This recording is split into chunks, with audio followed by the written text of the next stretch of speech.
Hi everyone, I'm going to show you how to make a little woven pouch today.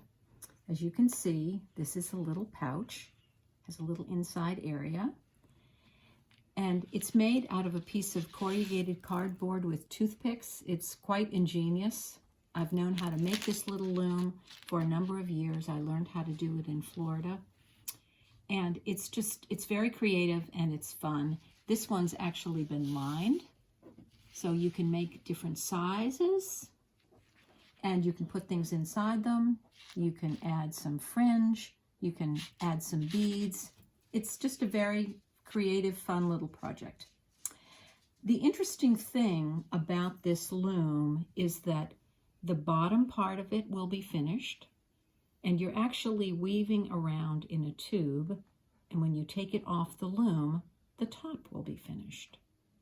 So let's get started. I'm going to move these out of the way for just a second. And I am going to recommend that you watch this entire video. Watch it all the way through so that you understand how we make the loom and how the loom works. And then you can look through it again and pause it if you're having an issue or a question about a different part. So, as you know, I was a 4th grade teacher, so bear with me. This is going to kind of map out what we're going to do today. I'm going to show you how to make the loom, then how to warp it, how to weave on it, and how to finish it. So let's talk about our supplies. Here's our supply list. We're using corrugated cardboard, and this is cardboard that you can recycle. So here's a piece of corrugated cardboard that I've cut. I'm going to make the recommendation that you start making a small loom. By making a small loom, you can do it pretty quickly, and you won't have to, by making a small loom, you'll really understand how to make the loom and how it works. And then if you choose, you can make a larger one. The size that I'm making today is 1 3/4 inches wide by 2.5 inches long. Now, there's something important that you need to know about cutting the cardboard. Notice here that this is the corrugated part of the cardboard. This is going to be at the top of your loom, because when we actually construct the loom, the toothpicks are going to be pushed down into those little parts of the corrugated cardboard. Okay? So that's the first thing we need, corrugated cardboard. Then you're going to need toothpicks. A type of tape is optional, but it does help hold the toothpicks in place. I'm using painter's tape today, which works great. You could use duct tape or masking tape. You're going to need a pair of scissors. You're going to need a large needle with a large eye and a blunt tip. That's what works best for me. You may find a common pin to be helpful. You're also going to need something to beat your threads with, and you could use just a fork, or if you're a weaver and you have a little tapestry comb, you can use a tapestry comb. You're also going to need some strong warp yarn that we'll use for the warp, and I'll talk a little bit more about that in a moment. And you're also going to need some weft yarns, and you can see here I have 3 different colors of weft yarn.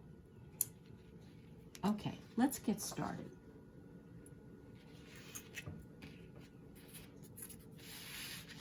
I'm going to take my little piece of corrugated cardboard, okay? And what I'm going to do with the tape, I'm going to tear a piece of tape, and thinking of this being the top of my loom, I'm going to put a piece of this tape over the top of my loom, and I'm going to fold it over. Now again, this is optional. What I have found though is that the tape tends to hold the toothpicks in better. Now just take the little pieces of tape, if you have a little bit of overlap, and just fold them down. Okay. Now what I also find helpful is to take a longer piece of tape, and I'm going to put it right at the top of my loom. Just line it up the top of the loom like so, and then just bring it around. It'll hold those little edges in, and just make it nice and secure on the edges, on the sides, okay? So now we're going to start constructing our loom using the toothpicks. I'm going to take a toothpick and I'm just going to press it down through the tape into the loom. Oops, that toothpick, can you see that toothpick split? So I'm going to maybe turn it around that way. Any kind of toothpick will work. And one thing that I will mention here is that this little loom can be used over and over again. The one thing that you might want to do is add another piece of tape at the top if the toothpicks begin to slip. Don't worry that the toothpicks might be a little bit irregular. They don't need to be perfect. You know, the nice thing about this little loom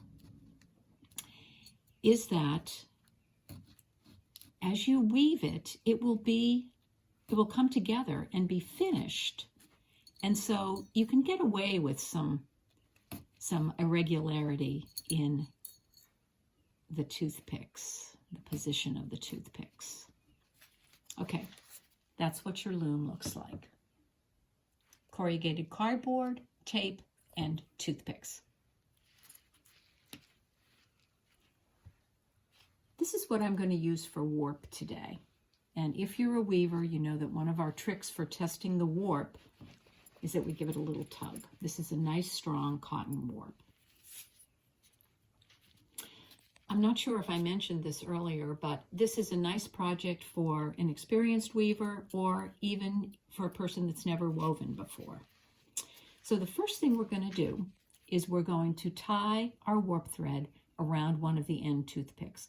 It could be on the left or the right, it does not matter. And I'm just going to tie it on with a single knot.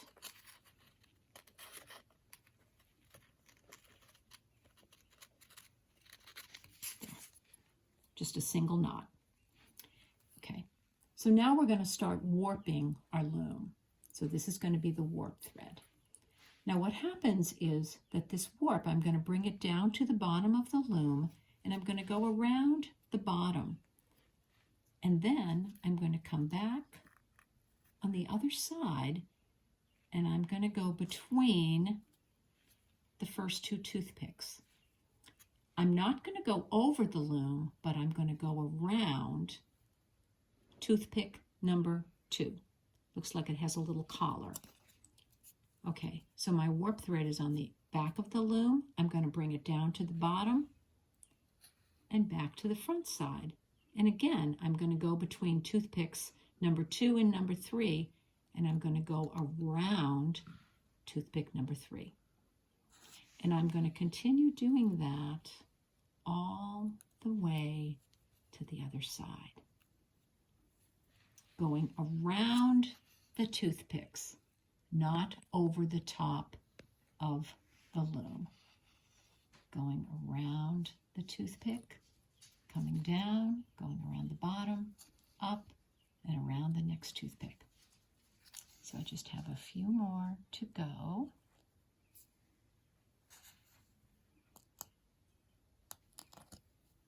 Those are a little close together, but it doesn't matter.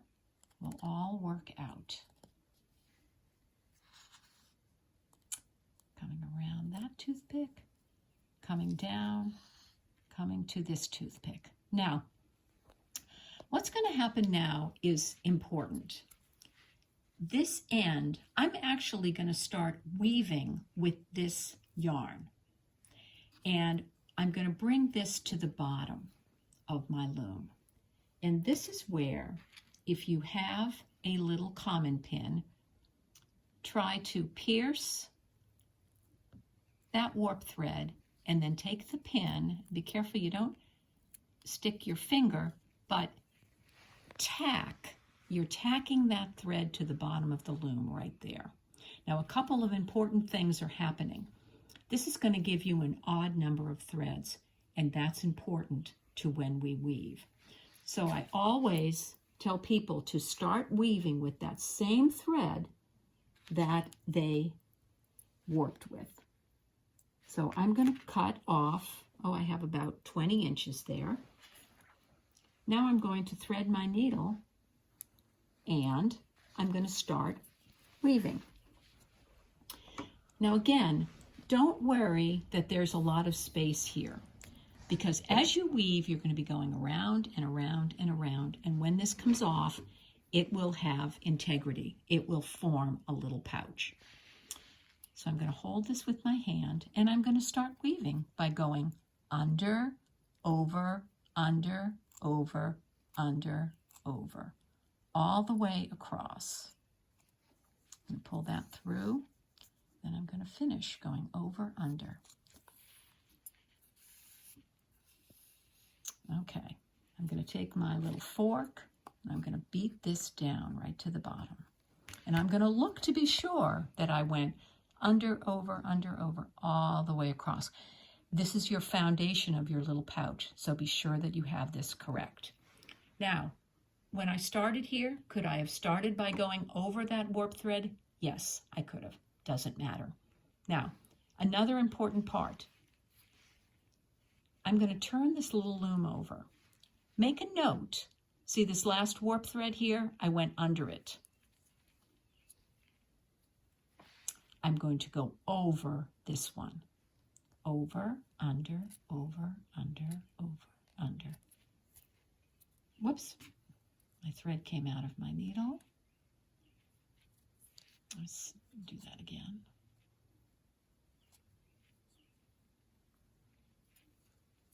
Okay, again, I went under here. As I turn it over, I'm going over the next thread. Over, under, over, under, over, under. All the way across.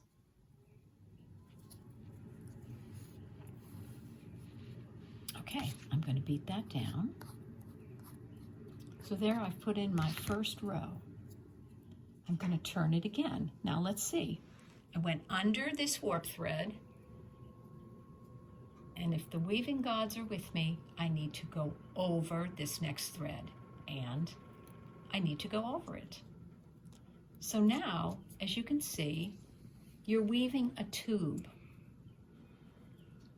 You do have to be careful by continuing to follow the pattern by going over one, under one, over one, under one, and beat each row.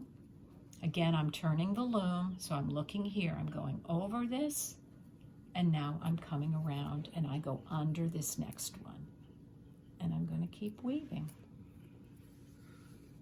Again, always start weaving with the same good, strong warp thread that you warped your loom with.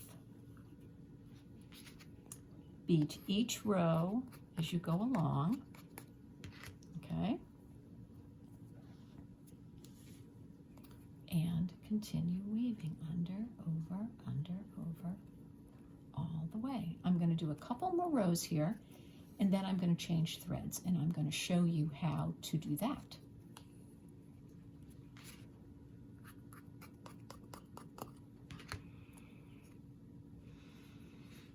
Okay, over, under, over, under.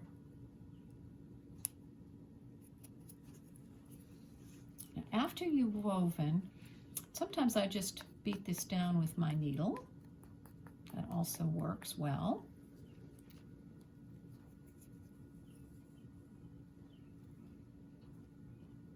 So let me show you what it looks like at the bottom. Here's the bottom. There are our warp threads going around the bottom. So I think you can see how down here we'll have a finished edge when we've completed our pouch. Okay, so let me do one more row here, and then I'm going to change colors and show you how that works.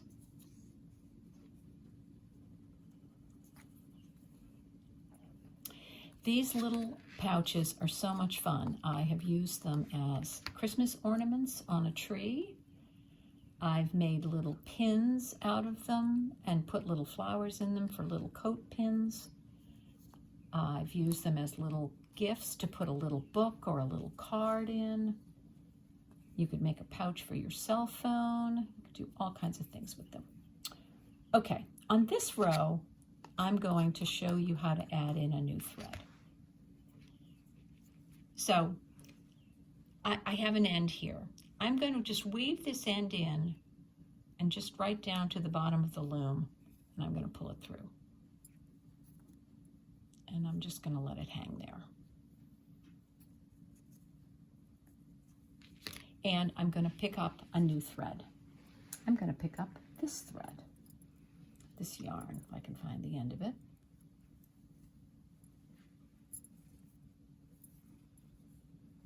Sorry about that.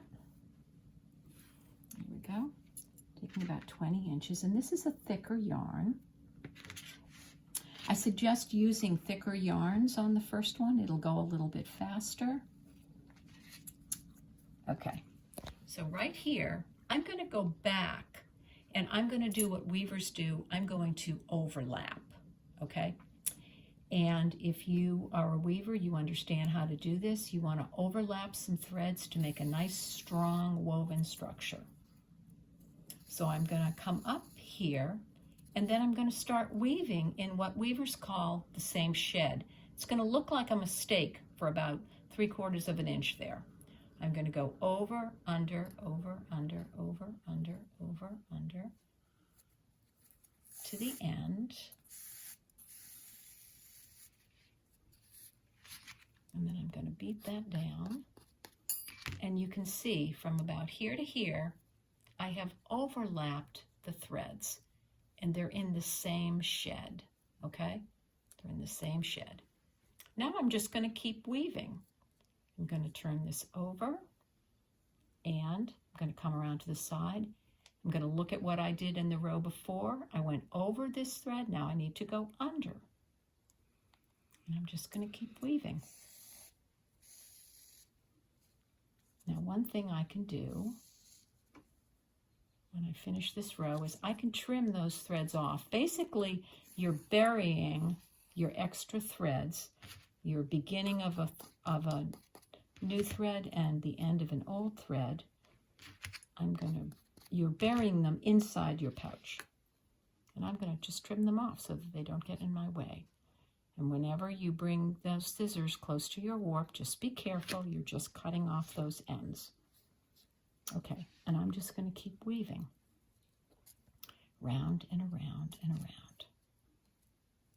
And remember, when you're all done, as you can see, you're going to have a finished edge to your pouch at the bottom and the sides, because you're going around the sides.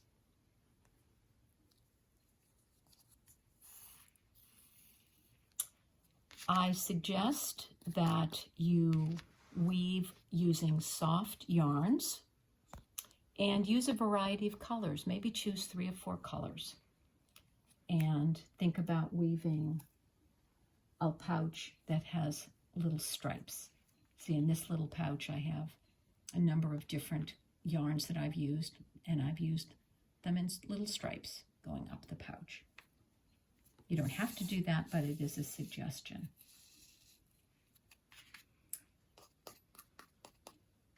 So I think you can see that what you're going to do now is you're going to continue to weave all the way to the top, okay?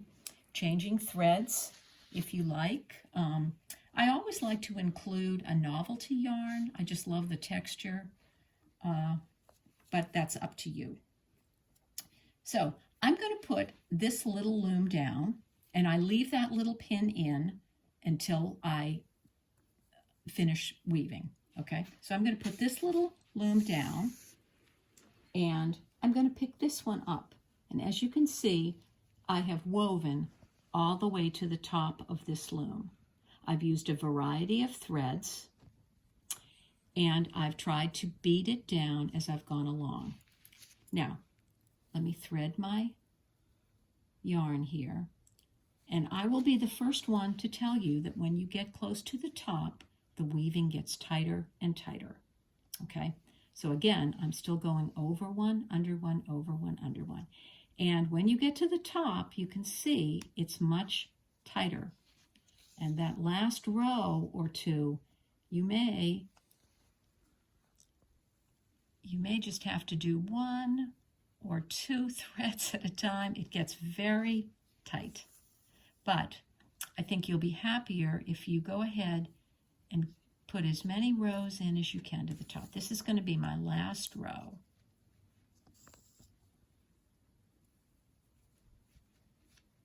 So you've just been weaving in this manner all the way to the top of the loom. I'm going to go through that one. You could use a smaller needle. A smaller needle would definitely help. Okay, I'm going to turn it. I'm going to come around over here. I went under, so I'm going to go over, under. This is going to be my last row, and then I'm going to show you how to take your weaving off this little loom. And I will mention that try not to pull your weft thread too tight as you're weaving, because if you do, it will be harder to get it off the loom. Okay, I'm going to come right over to this side. Okay, now notice that this was the knot that I tied at the very, very beginning. I left an end there, and it was kind of in my way, so I took a piece of tape and I just taped it. So now what I'm going to do is I'm going to put my loom down on a flat surface like this, and I'm going to pull the toothpicks out one at a time. And you will notice that you have loops at the top.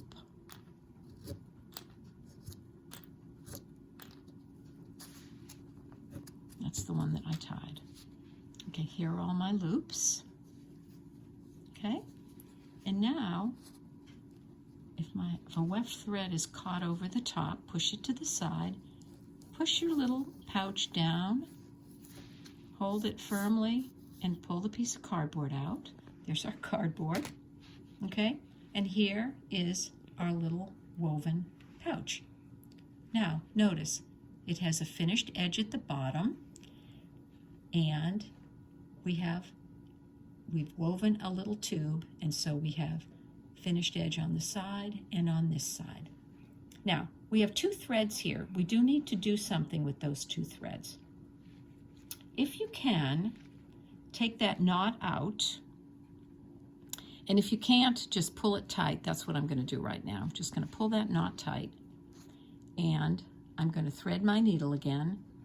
This is where, if you had a smaller needle, would be beneficial. And I'm going to weave this back down into my little woven pouch. And again, I'm just going to bury my end and come up at some point and give it a little tug, okay? And then I'm going to pull that thread out and snip it. And here is what the yarn I was using as my weft thread. And I can do a couple of things now. One thing I could do would be, you're seeing these little loops at the top. If you have woven a lot of, if you've woven some extra and beat it down, you can take your fingers and you can pull it up. That's why it's beneficial to use a softer yarn. So I can pull that right up. And this is a finished edge that you have at the top, so you don't have to worry about it unraveling. See how I did that? I pulled that up. Okay, now what I can do a couple of things here. I can take this end and I can just weave it down into my little pouch, run it right along a warp thread, and tuck it bring it out. Again, you're burying your thread. I'm going to just pull that through. Burying my thread. And snip that off. Okay, and here is your basic little woven pouch. Now, if you don't like the way the top looks, you can go in with perhaps your novelty yarn. You can sew around and give it a decorative edge, or you could leave it just like that. It doesn't matter. But there's your little woven pouch. And I hope you're successful with the first one, and I hope that you'll continue to maybe do some others. I do want to give you my contact information. Let me just put that over here. And here's my email address, ccris33@gmail.com. My phone number, 774-487-2134. I have a PDF, and I can send this to you. If you contact me through email, I'm happy to send you the directions for this little woven pouch. The other thing that I would like to suggest is that if you enjoyed this video, make a donation to the Falmouth Art Center. As you know, I teach weaving there. info@falmouthart.org. Go to the section where you can make a small donation. And I know the Art Center would appreciate that, and I would appreciate that. I've enjoyed making this video. I have some other ideas for other videos, and we could even continue working on this little pouch if you'd like. I could show you what I do with the top. I could show you how I make little braids, how I sew beads on, or how I attach fringe at the bottom if you are interested. One other little extra thing that I want to share with you today is, again, cardboard. If you have some children in your home, this is just a flat piece of cardboard. I cut little notches at the top every 1/4 inch, lined them up at the bottom. Again, a piece of tape. Just start winding your warp around it and begin weaving over one, under one, over one, under one. And a child or an adult could weave on this little piece of cardboard loom. When you're done, turn it over, cut the threads here, take your woven piece off the loom and tie the ends off, and you'll have a little mat. So that was just a little extra. Thank you. I hope you've enjoyed this video.